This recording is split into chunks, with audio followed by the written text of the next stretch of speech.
The empire's on the run. Alex Jones and the GCN Radio Network. Hello, friends. This is Alex Jones. You've heard me talk about Cal-Ben 5-star soaps for years. This is an American-made product of the highest quality and compares to nothing you will find in stores. You can buy factory direct, shipped via UPS right to your door. Check them out on the web at 5starsoap.com or call 800-340-7091. Take my word for it. Once you've used Pure Soap, you won't buy anything else. Since 1947, Cal-Ben Soap Company has been showing consumers that soap can be tough on dirt and gentle on the environment. Buy American and stay clean, as well as support Infowars. Visit 5starsoap.com today or call 1-800-340-7091. Well, Marty, what do you have to say? As founder and owner for over 63 years, satisfaction is guaranteed or double your dirt back. Call us at 1-800-340-7091 for a free catalog or visit our website, 5starsoap.com. Thank you. Hundreds of nations have fallen to tyranny in the last century alone. This is our last chance to not relive history. As we're finishing off this agenda, they'll be pulling the rug from underneath Americans at home. I have tremendous influence on our president and Congress, and they really are calling the shots. I think it's incumbent upon all of us as American citizens to pay attention. Fall of the Republic identifies the enemies of our nation, the criminal offshore cartel, hell-bent on destroying sovereignty, and on its ashes constructing world government. Tim Geithner, Bernanke, they're arsonists. They're asking for more matches. And the Congress is saying, who do we make the check out to? Today seems like nobody does care. And right now in Washington, D.C., we have seen a fall of the Republic. Get your copy of Fall of the Republic on DVD at Infowars.com or watch it online right now in super high quality at prisonplanet.tv. Hello, this is Alex Jones with some important questions. If you're going into a battle and they give you a rifle and a sidearm, how much ammunition do you want? My answer would be all I can get. In the battle for freedom and the lives of your loved ones, food is your only ammunition. How much do you want? When do you want it? Now or after the battle starts? When will you need it? Can you buy it without proper identification? Will there be any food? Will it make your children sick? If there's a quarantine and you can't feed yourself, will you go to the gathering center and be immunized? You wipe out all these problems if you have a good food supply. Food is your ammunition to fight for your freedom and your life. How much will you need? We don't know. How much do you want? All you can get. I'm Alex Jones. I want all of you good guys to live to fight another day. Call 1-800-409-5633 or check it out on the web at efoodsdirect.com. Again, that number, 1-800-409-5633. We now take you live to the Central Texas Command Center in the heart of the resistance. You're listening to The Alex Jones Show. Lou Dobbs is our guest. We've got him for 10 more minutes. Very honored to have him. He's got to kick off his own radio show coming up here in 27 minutes, so he's really kind to join us.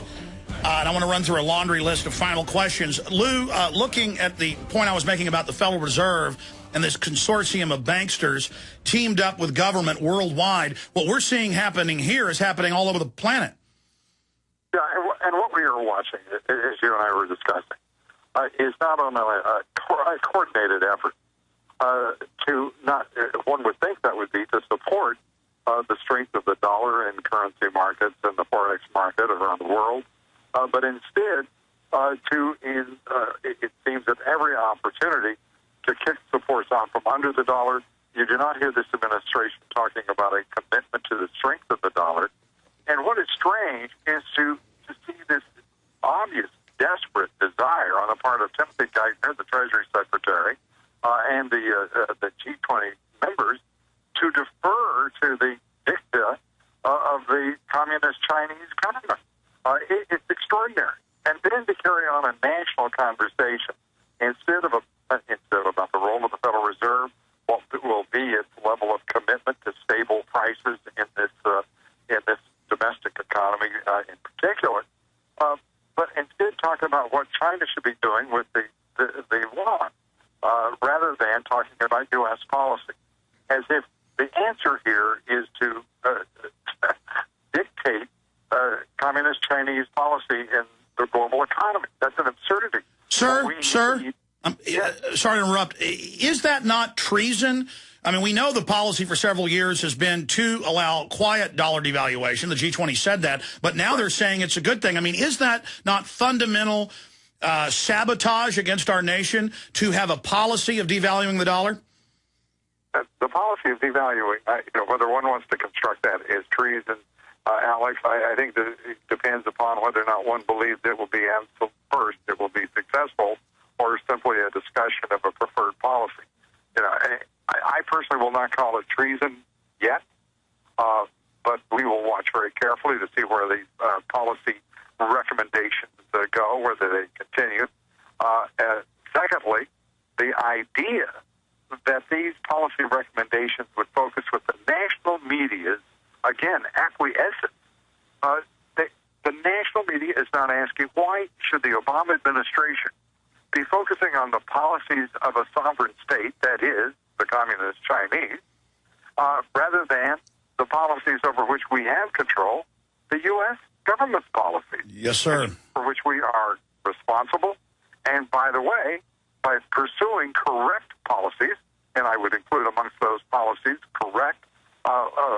those correct policies, would be a strong dollar and expanding our export market and trading successfully, mutually, and reciprocally internationally without calling it globalism. It seems to me, Alex, that there's the difference between being international traders and being globalists is globalists don't care how much of a trade debt we run up or how many consecutive years of deficits we run. And those of us who believe in fair international trade believe it should be precisely the same policy pursued by our trade. Yeah, fair trade, not free trade. Reciprocal, absolutely. Mutual, reciprocal, and balanced trade. Well, sir, as you know, to put an end cap on this, China just raised more tariffs against us. I mean, all of these international agreements are all one-sided, and you're absolutely right about that, and you've been proven right in spades. Now, a bunch of quick questions while we have you, sir. Again, Lou Dobbs joining us, syndicated radio host, former top CNN host. And let's get into that issue. When are we going to be seeing Lou Dobbs back on television with your #1 show? Everybody is just basically demanding it. When are we going to see Lou Dobbs back on television? I think we'll know probably here in the next month or so when that will be. Is it going to be Fox? I can't comment about where it'll be or the nature of the show, but we should know a lot more in the next month or so. Well, I know how Fox works. Even they'll maybe Business Channel and beta test it for 6 months, and then they've got to decide who to throw overboard at the main Fox channel. Well, I think that they have so many strong people that there's a lot of room for talent to persevere. I really believe that the Fox Business Channel has some superb talent, and I can't imagine why anyone would want to be moving any of them out. Oh, come on, Lou. I bet I just made a good guess, didn't I? It's one of the places that I got great respect for. I have no doubt about that. Okay. What about a presidential run? Lou Dobbs as vice president with Ron Paul?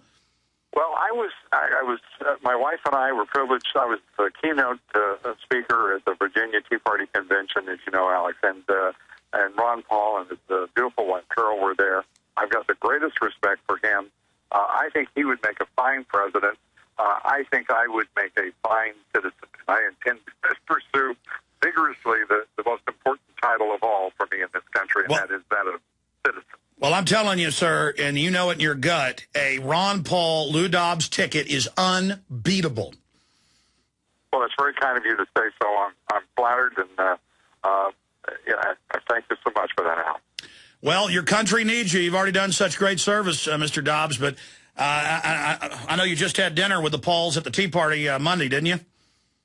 We didn't have dinner, but we had an opportunity to sit and talk for a while, and I'm just so impressed with both of them. They're wonderful, wonderful Americans. Lou, another question back to banking. I'm sure you've seen the mainstream news articles and CNBC where the government's saying we may take over the private pensions to protect them after they've destroyed them and put a tax on them. Boy, I mean, is that a recipe for revolt politically? Yes, it is. That is a recipe for rebellion, a peaceful rebellion, but a firm rebellion, which I think, by the way, you're going to see a very strong expression of that on November 2nd. But the idea that this government would continue to drive an intrusion into our economy, supporting pensions, $500 billion in unfunded pensions and local government employees alone, another $3 trillion in unfunded liabilities for state government, public employee pension funds. I mean, this is outrageous. And there's going to have to be an accounting. And accounting in this case means people have to understand the taxpayer, the private sector taxpayer simply can no longer afford to support public sector employment that provides salaries well beyond those of the private sector for like work and provides retirement and health care benefits far in excess of anything that the private sector taxpayer has for himself or herself. On that same subject, the major economists that I've had on, and literally more than 30 or 40 in the last few months, and it's all over mainstream news, say we never left the recession, and by every gauge, we are really entering into a depression. What label do you put on the point we're at right now? I believe we're at we were in a very vulnerable state in what is a fragile recovery. We have economic growth. It is not growth that is widespread. It is, as I say, I think a very vulnerable period. But it is a recovery, Alex. It's just not one in which the wealth is being created at a rate that comes close to creating something that we could call general prosperity. We've got 35 million people unemployed, underemployed, or not are working part time. That is a 17% unemployment rate, in my opinion, in real terms. Okay, we're going to do better than that. All right, Mr. Dobbs, one final question. How do you see it ending with the U.S.-Mexico situation? Obama has, and that's in ABC News, ordered ICE to basically stop most deportations. We've got 800-plus cities that are sanctuary cities. Mexico is officially a totally collapsed, failed state. The State Department even admits that. I mean, how is it going to end? It's going to end, I believe, it won't end until the Mexican people themselves, 110 million citizens of Mexico, decide that they are not going to tolerate corruption.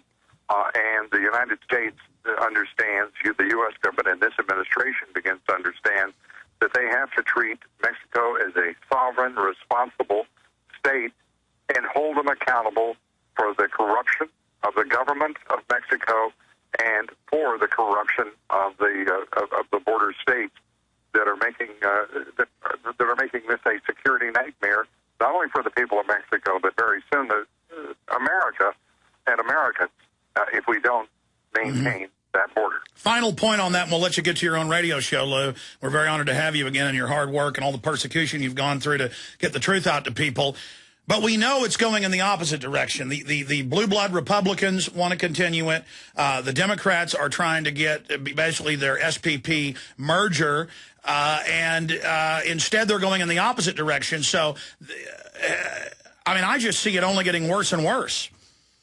I will agree with you, Alex, unless we do confirm that the American people are awakening to all of the threats and challenges to this nation, and on November 2nd, end one-party rule in Washington, D.C. I believe strongly that we will see that happen. Do I think that is sufficient and adequate to roll back what is potentially a disastrous direction for this country? No. But I do think that it is the basis for some considerable confidence that we can still achieve our destiny as the nation. But first, we have to prevail on November 2nd. And we can feel the momentum shifting against the globalists and the elitists, can't we? I certainly can. I certainly, in my audience, continues to